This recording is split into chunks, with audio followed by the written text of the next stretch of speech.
nag-enjoy ko sa pag-ibigay ng mga bato, meron mo naman ang pagkakas. Dito po, dito. Magandang hapon po sa inyo lahat. At sana susunod po yung episode 1 ng TV sa Philippine Tournament.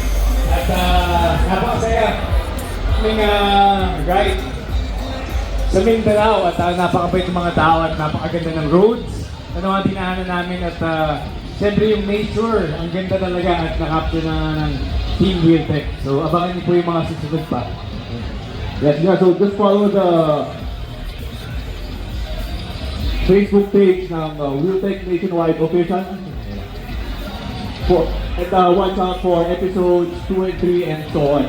Okay, so nag-share yung sa mga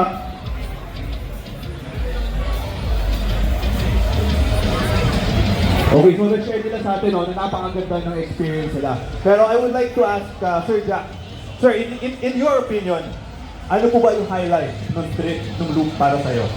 Yung highlight of course, every time na pag-ride kami kasi bilang biyahe namin umabot kami 1,500 noong una, 1,500 ang pangalawa.